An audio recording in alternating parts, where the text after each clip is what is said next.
Aulia Indah Aprita with the last 3-digit NPM 183, and I will presenting about depreciation, a method of cost allocation. The first one is depreciation in accounting is not about measuring the decline in market value of an asset, but it is about systematically allocating the cost of the asset over its useful life.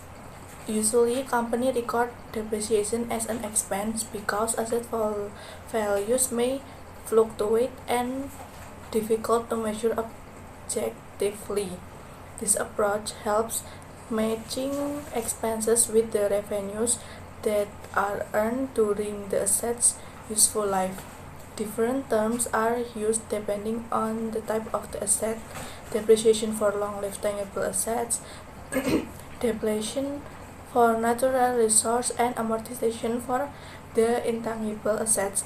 The factors that involve in the depreciation process is: the first one is what depreciable base is to be used for the asset, and then the second one is what is the asset's useful life, and then the third one is what method of cost apportionment is best for this asset.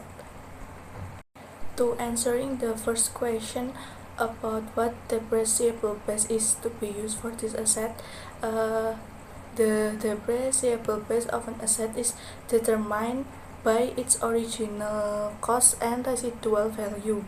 Residual value, also called salvage value, is the estimated amount of a company that they expect to receive when the asset is sold or removed from service at the end of its useful life. The depreciable base is calculated by subtracting the residual value from the original cost. For example, an asset costing 10,000 euro with a residual value of 1,000 euro, it will have a depreciable base of 9,000 euro.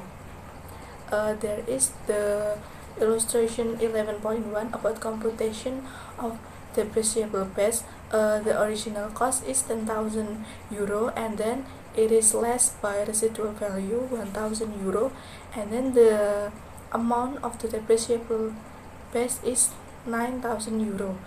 From a practical standpoint, companies often assign a zero residual value. Some long-lived assets, however, have substantial residual values. And then the next one is about estimation of service lives.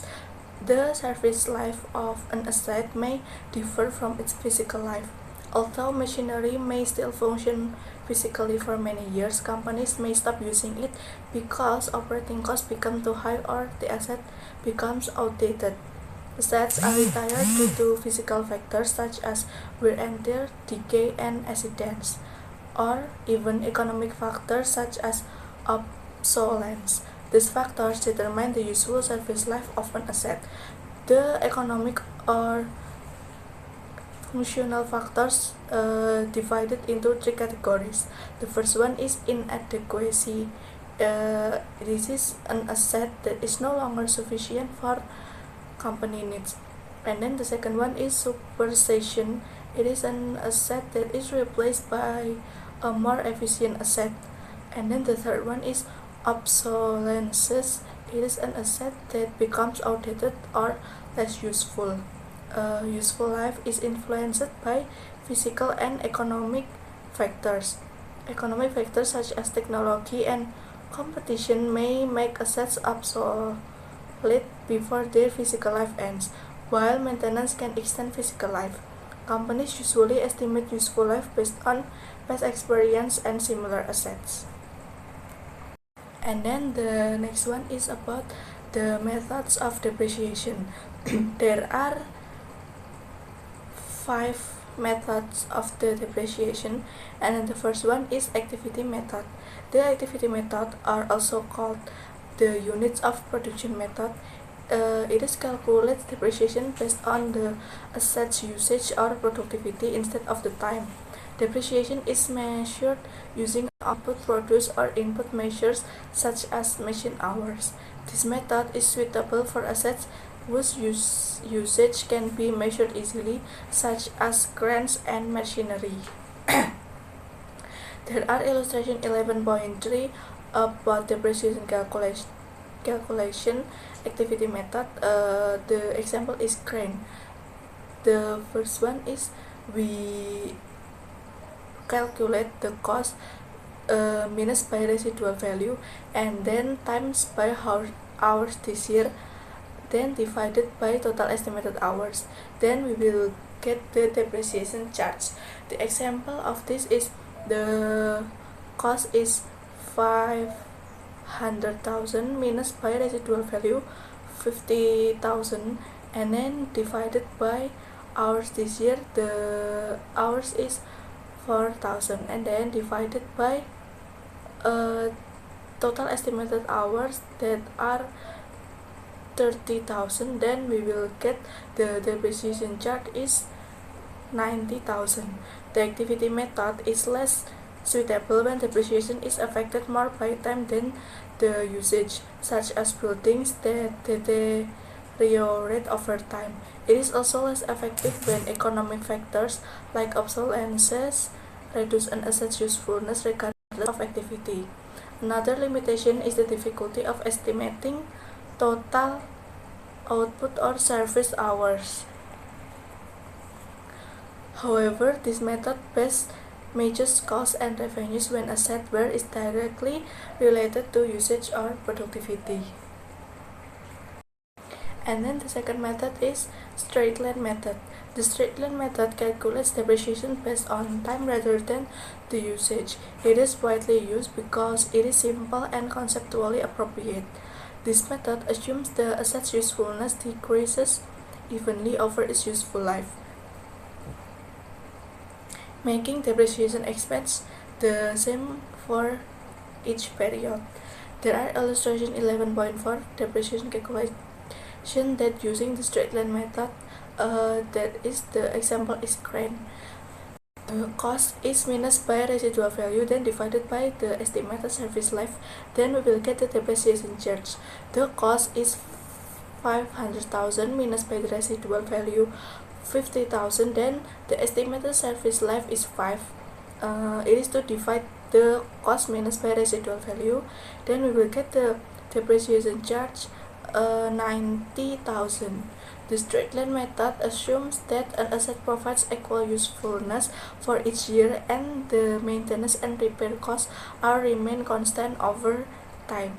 Another limitation is that the rate of return may appear to increase as the asset's book value decrease, even when revenue stays the same.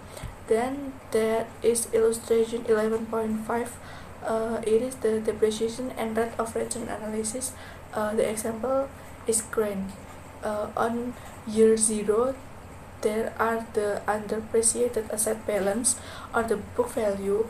It is 500,000, and then on the year 1, there are already availed the depreciation expense in the amount of 90,000, and then the underappreciated asset balance or the book value will be 510,000 because on the year 0 it is 500,000 minus by the depreciation expense, and then the income, it is after the depreciation expense we will have 100,000, and then the return, and then the rate of the return, it is calculated by the income divided by the assets. It will have 24.4%, and then it will continue to be counted until year 5. Then we have the rate of return is 200%, which is it is so much decreased, but the revenue is still the same. And then the third one method is diminishing charge method. It is also called accelerated depreciation methods. This method is record higher depreciation expenses in the early years and lower expenses in the later years. These methods assume assets are more productive in their earlier years and help balance increasing maintenance and repair costs over time. Common methods include the sum of the years digit methods and the declining balance method. And then the fourth one is that are already mentioned. It is sum of the year's digits. The sum of the year digits method is an accelerated depreciation method that records higher depreciation in the early years and lower amounts in later years. Depreciation is calculated using a fraction, where the numerator decreases each year based on the remaining useful life, while the denominator is the total of the year's digits. At the end of the asset's useful life, the remaining balance equals the residual value. That is shown in the illustration 11.6. In the year 1, the depreciable base is 450,000 and the remaining life in years is 5. The depreciation fraction is 5 per 15, and then the depreciation expense will be 150,000. The book value by the end of the year will be 350,000, and then it is also counted until 10 years. Then the depreciation expense after it all accumulated, it will be 550,000, and it's equal to the depreciable base. The last one for the method for depreciation is declining balance method. This method is also a accelerated depreciation method that applies a constant depreciation rate to an asset's declining book value each year. This results in higher depreciation expense in the early years and lower expense in the later years. The double declining balance method will use twice the straight line depreciation rate. Depreciation will stop when the asset's book value reaches its estimated residual value. In the illustration 11.7, there is shown on the year 1, the book value of asset for first of year is 500,000, and then the rate of declining balance is 40%. The depreciation expense will be 200,000, and then the balance accumulated depreciation will be the same as depreciation expense, and then the book value and at the end of the year will be 300,000, and then it's all will be counted until year 5. And how to twice the straight line method rate? It is shown on the A. The 90,000 divided by 450,000, it will be 0.20, and then the 0.20 is times by 2, so it will have 0.40 or 40%. And then the B, it is the limited depreciation expense, will be 14,800 because book value should not be less than the residual value. So on this slide, we discuss about the component of depreciation. EuroAsia Airlines purchased an airplane for €100 million on January 1st, 2023 with a useful life of 20 years and no residual value. Instead of depreciating the airplane as one single asset, the company separate it into the significant component because each component has a different useful in life. Like the airplane body is worth for €16 million and has a useful life of 20 years, and the engine component has a 32 million and lasts for 8 years, and other components are worth 8 million and last for 5 years. Using straight line method, the depreciation is calculated separately for each component, and then the airplane body depreciation is 3 million per year, the engine components 4 million per year, and the other components depreciation is 1.6 million per year.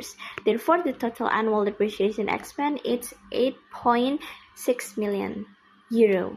And then next slide is about recording depreciation. Like we can see the euro as it records the depreciation expense, the journal entry debit depreciation expense, and the credit accumulated depreciation by 8.6 million that we already calculate. And at the end of the 2023, the airplane is still reported one non-current asset on the statement of financial position, and the airplane cost remains 100 million euro, while accumulated depreciation is 8.6 million. As a result, the carrying value of book value of the airplane becomes 91.4 million euro. This slide explains the depreciation for partial period.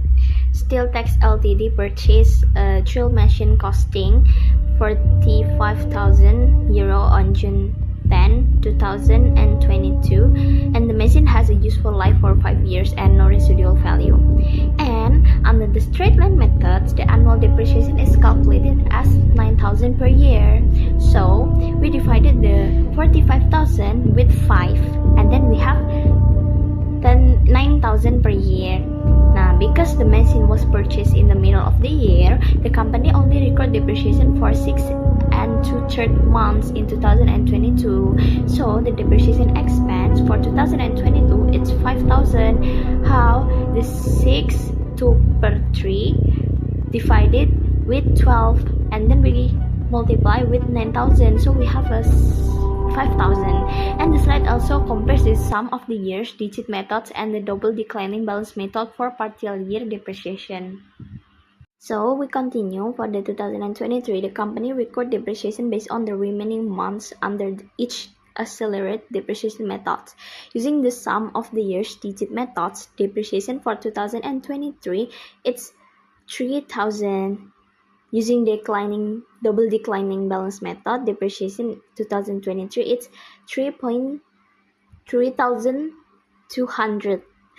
In 2024, the depreciation becomes 2,130.30 under the sum of the years digit methods, and 1,920 under the double declining balance method.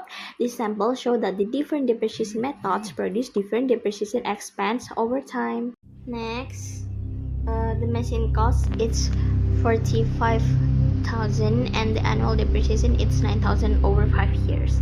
Then different company might apply different policies when assets are purchased during the year. For example, like some company use a nearest fraction of the year and other use the nearest full month. Some apply half depreciation in both acquisition and disposal years, and other records no depreciation in acquisition years but a full year in the disposal year.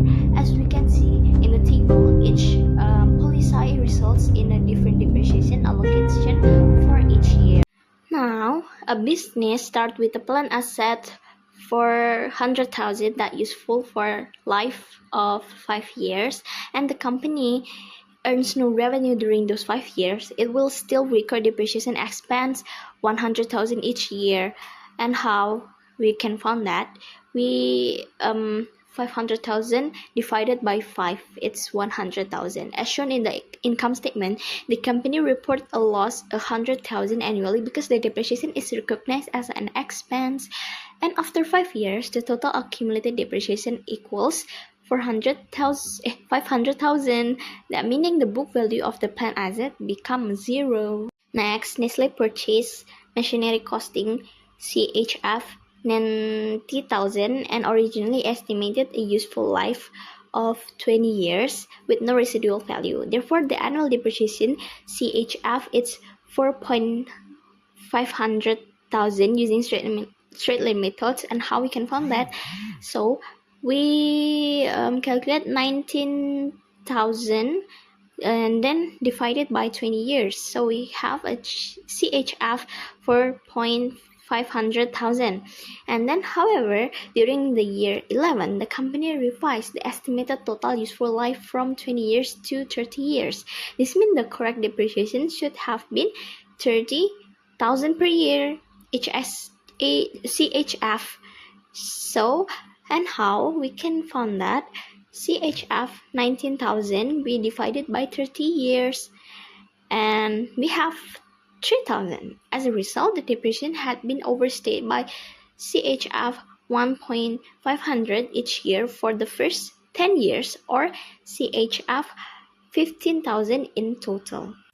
And then the machinery cost is CHF 90,000, and the accumulated depreciation after 10 years is CHF 45,000. Therefore, the remaining book value is CHF 45,000. Since the machine is expected to last another 10 years, the annual depreciation expense becomes CHF 2,250,000. And how we can find that? CHF 45,000 divided by 20 years, we have CHF 2,250, and the journal entry records depreciation expense of CHF 2,250 and accumulated depreciation CHF same amount each year for the remaining useful life. The next material is about impairments. So before we go to how impairments work, we need to know what is impairments first. So company may need to write off or write down their long-lived asset. So this write off are referred to impairments. So company annually review the asset for indicator of impairments. That is a decline in the asset cash generating ability to use or sell. This review should consider internal source or external source of information. If impairment indicator are present, then an impairment test must be conducted. So this test compares the asset recoverable amount with its carrying amount. If the carrying amount is higher than the recoverable amount, the difference is an impairment loss. If the recoverable amount is greater than the carrying amount, there is no impairment recorded. As I said before, there is a recoverable amount. So recoverable amount defined as the higher of fair value less cost to sell or value in use.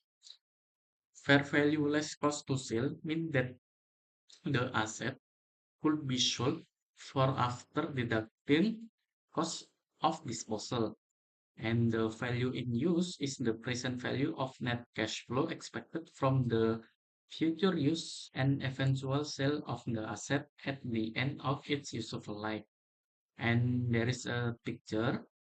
So this is a impairment test, and this is a simplified. So if either the fair value less cost to sale or value in use is higher than the carrying amount, there is no impairment.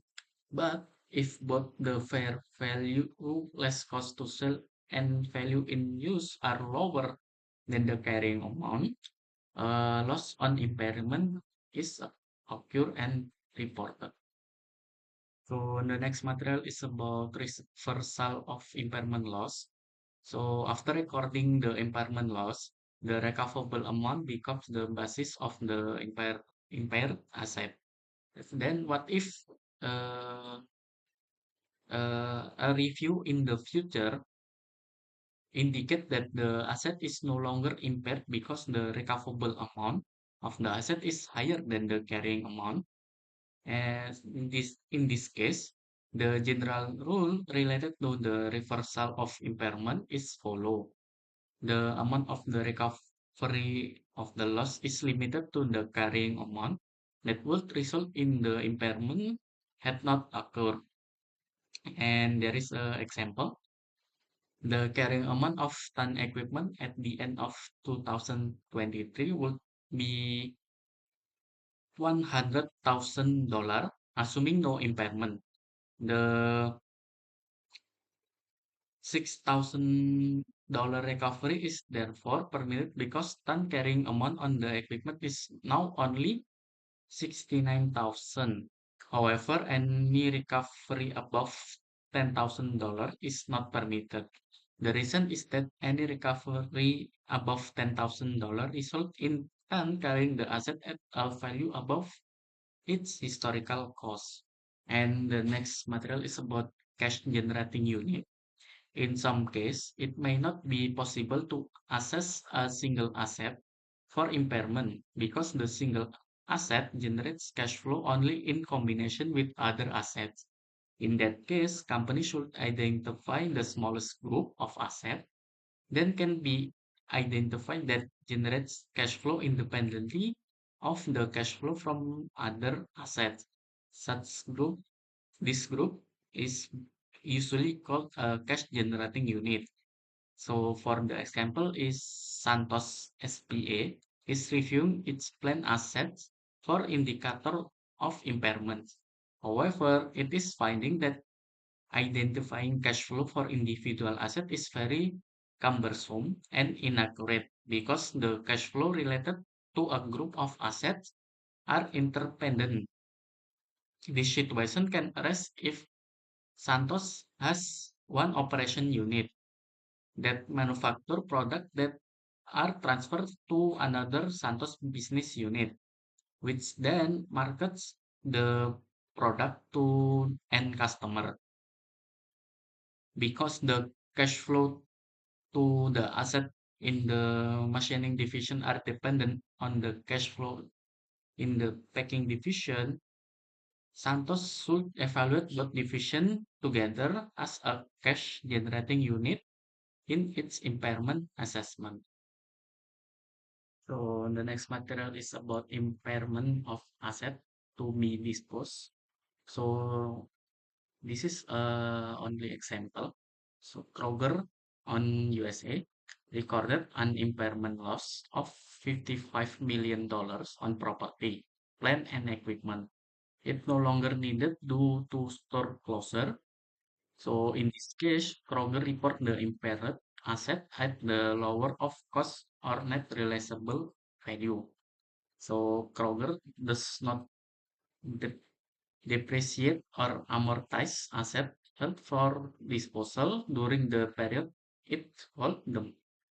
The rationale is that the depreciation is inconsistent with both the notion of asset to be disposed of and with the use of the lower of cost or net realizable value. In other words, asset held for the disposal are like inventory, so companies should report them at the lower of cost or net realizable value. Thus, Kroger can write up or down an asset held for disposal in future period as long as the carrying amount after the write up never exceeds the carrying amount of the asset before the impairment. So companies should report losses or gain related to this impairment asset as part of operating income in other income and expense. So this uh, picture on the right, there is a summary of this material of impairment.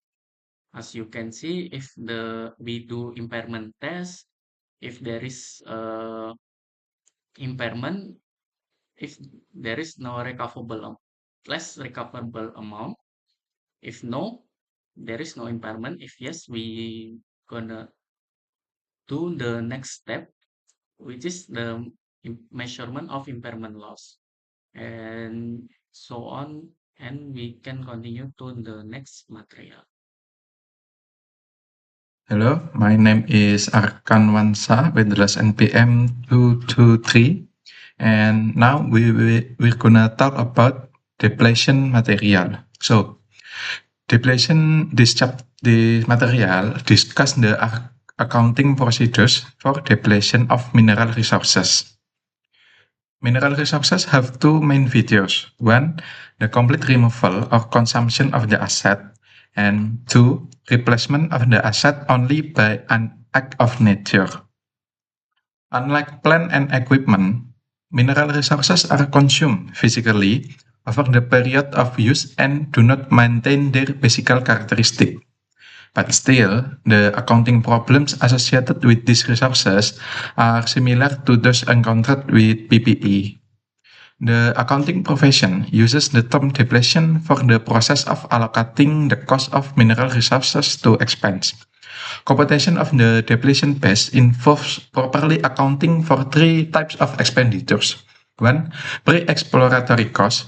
2. Exploratory and evaluation costs. And 3. Development costs. Here we have the first cost, that is the pre-exploratory cost. Pre-exploratory expenditures are costs incurred before the company has obtained the legal rights to explore a specific area. Company may perform seismic testing of possible oil drilling sites before incurring any substantial cost of exploration. This cost, often referred to as prospecting costs, are generally considered speculative in nature and are expensed as incurred. In the second slide, we have exploratory and evaluation costs. Here we have the example of E&E, that is 1. Acquisition of rights to explore. 2. Topographical, geological, geochemical, and geophysical studies. 3. Exploratory drilling. And 4. Sampling. Companies have a choice regarding E&E costs. They can either write off this cost as incurred or capitalize this cost pending evaluation. IFRS therefore provides companies with flexibility as how to account for E&E costs at inception. The reason for the flexibility is that the accounting for these types of expenditures is controversial. To illustrate, assume that a company Shell is exploring for oil and determines that the area of exploration has oil reserves. It therefore drills a well to determine the amount of the reserve. But unfortunately, the well drilled results in a dry hole. So no reserve are found, no oil are found. Then Shell then drills another wells and finds some oil reserve, but some others are dry holes.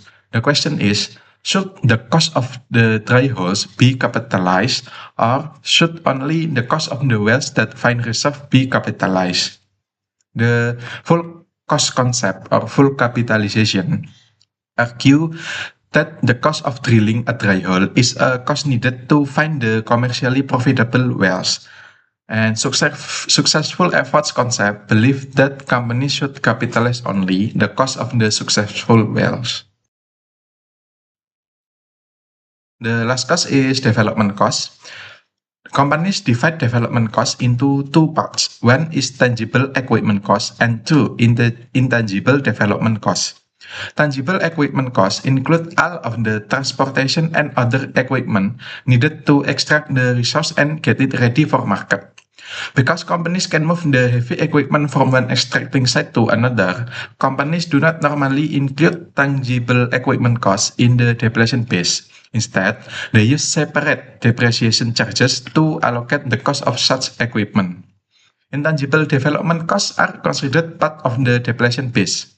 Intangible development costs, the example is such as drilling costs, tunnels, shafts, and wells. These costs have no tangible characteristics but are needed for the production of the mineral resource. Companies sometimes incur substantial costs to restore property to its natural state after extraction has occurred. These are called restoration costs. Companies consider restoration costs part of the depletion base. In the fourth slide, we have write-off of resource costs. So normally, companies compute depletion, or often referred to as cost depletion, using a units of production method. In this approach, the total cost of the mineral resource less residual value is divided by the number of units estimated to be in the resource deposit. To obtain a cost per unit of product, to compute depletion, the cost per unit is then multiplied by the number of units extracted. For example, a company called Macleod acquired the right to use 1,000 acres of land in South Africa to mine for silver. The least cost is €50,000. and the related exploration costs on the property are 100,000 euro. Then intangible development costs incurred in opening the mine are 850,000 euros. Total costs related to the mine before the first ounce of silver is extracted are therefore 1 million euros. Then McLeod estimates that the mine will provide approximately 100,000 ounces of silver. You can see the computation is total cost minus residual value, but because in this example there is no residual value, so then it's just total cost of 1 million euros and then divided by total estimated units available, that is 100,000 ounces of silver, resulting in the depletion cost per unit is 10 euro per ounce. If McLeod extracts 25,000 ounces in the first year, then the depletion for the year is 250,000 euros. We get this from 25,000 ounces times the depletion cost per unit, that is the 10 euros per ounce. It records the depletion as follows: inventory in debit and then accumulated depletion in credit. But sometimes companies do not use an accumulated depletion account. In that case, the credit goes directly to the mineral resources asset account. In the income statement, the depletion cost related to the inventory sold is part of the cost of goods sold. Lastly, we have liquidating dividends. So a company often owns as its only major assets a property from which it intends to extract mineral resources. If the company does not expect to purchase additional properties, it may gradually distribute to shareholders their capital investments by paying liquidating dividends. Because the dividend is a return of the investor's original contribution, the company issuing a liquidating dividend should debit share premium ordinary for that portion related to the original investment, instead of debiting the retained earnings. To illustrate, at year-end, a company called Callaghan Mining had a retained earnings balance of £1,650,000. Accumulated depletion on mineral properties are of £2,100,000 and share premium of £5,435,493. Callaghan's board declared a dividend of £3 per share on the 1 million shares outstanding. It records the £3 million cash dividends as follows. In retained earning, debit £1,650,000, then share premium ordinary, the rest of kekurangan, that is £1,350,000, then cash is in credit. Callaghan must inform shareholders that the £3 dividend per share represent a $1.65. That is, we got from 1,650,000 divided by 1 million shares per share on return on investment, and a £1.35 per share liquidating dividend.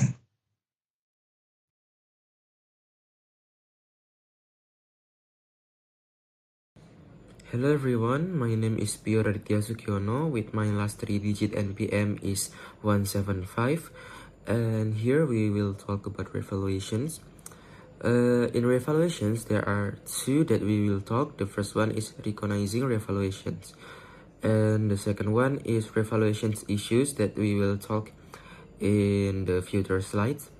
Okay, so recognizing revaluations mean that a company can value long-lived tangible assets after the acquisition date at fair value. Here we have an example of UK-based company named Network Rail. It is an example of a company that elected to use fair values to account for assets in its railroad network. Fair value led to an increase of 4,289 million pounds sterling to its long-lived tangible assets. They account for the change in the fair value by adjusting the appropriate asset account and establish an unrealized gain on the revalued long-lived tangible asset.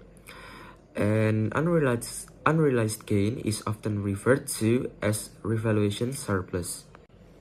Okay, here we have an example of revaluation of land, which is Siemens Group from Germany that purchased land for €1 million on January 5, 2022. The company elects to use revaluation accounting for the land in subsequent periods. At December 31, 2022, the land's fair value is €1,200,000. And to journalize the revaluation, we will put €200,000 on land account on the debit side, and for the unrealized gain on revaluation for land is €200,000 also on the credit side. And here we need to know that unrealized gain on revaluation for land increases other comprehensive income in the statement of comprehensive income.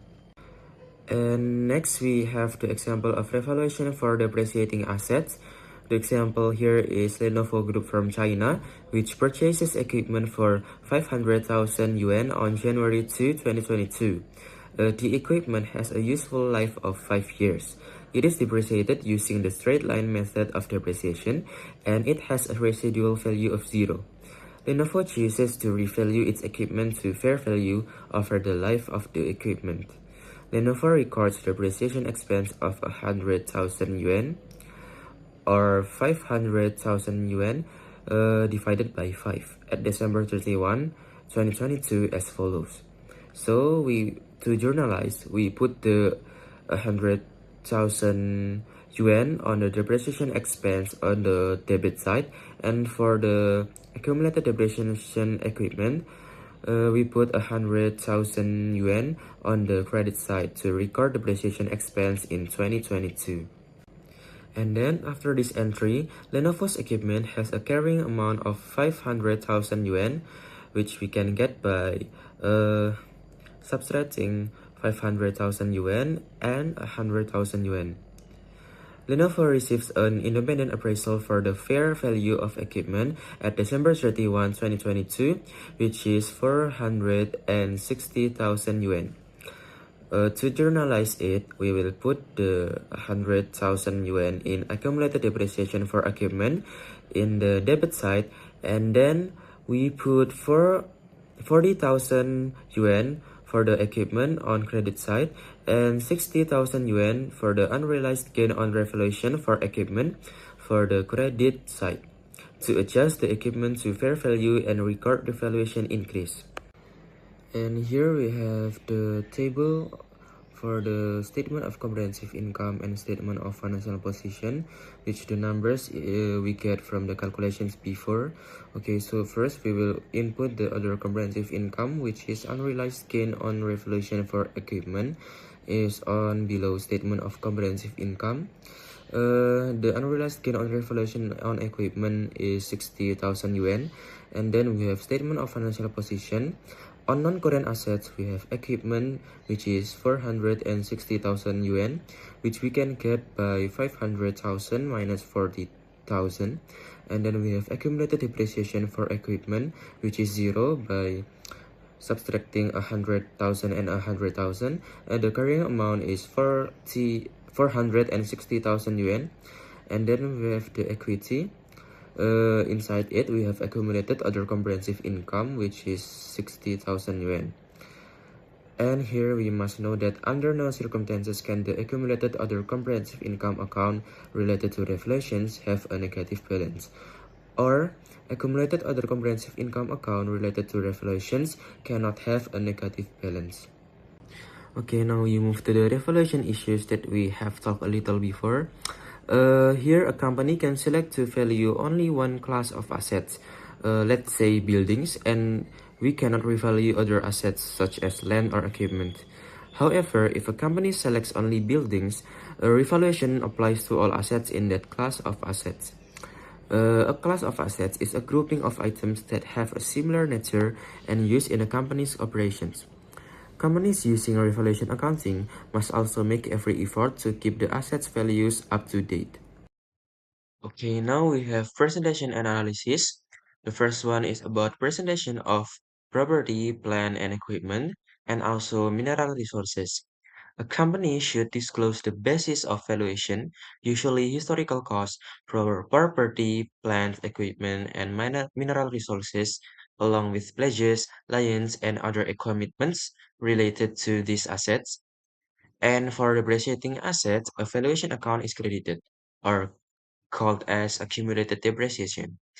But for the depreciating mineral resources, we can use accumulated depletion or simply credit the mineral resources account directly. Okay, we move to the second, which is analysis of property, plant, and equipment. Here we have asset turnover, which the function is to measure how efficiently a company uses its assets to generate sales. Here we have Siemens Group, the same group that we talked before. Here we have the data of net sales, the total assets in 2018, and also the total assets in 2017 and then the net income. To count the asset turnover, we will divide net sales with average total assets. Here we have the net sales is 83,044 euros divided by 138,915 euros plus 136,111 euros, and then we divide it by 2. The result is 0.60 as the asset turnover, or 0.60. And now we move to the profit margin on sales, which the function is to measure a company's ability to generate operational income from certain sales level. We still use the same group, Siemens Group. Here the formula of profit margin on sales is using net income divided by net sales.